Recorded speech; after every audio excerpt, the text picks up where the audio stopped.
अहिलेको लागि सानो ब्रेक। तपाईँको 30 दिनको दुधको पैसा गएको महिना त 25 को छ हैन मामु देखाउनु जाउँछ कोदोको झोल खान्छ त्यसले।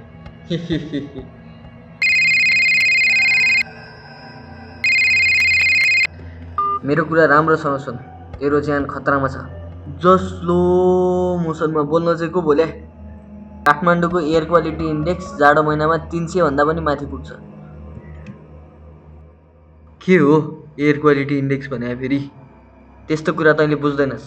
त यति बुझ कि त 300 भन्दा माथि एक्युआई भएको ठाउँमा 2 घन्टा बसिस् भने 20 वटा चुरोट खाएको जति हो। 20 वटा? अझै तैँले त दिनको 2 बट्टा त्यसै नि सक्छस् होला। के भनिस् रे?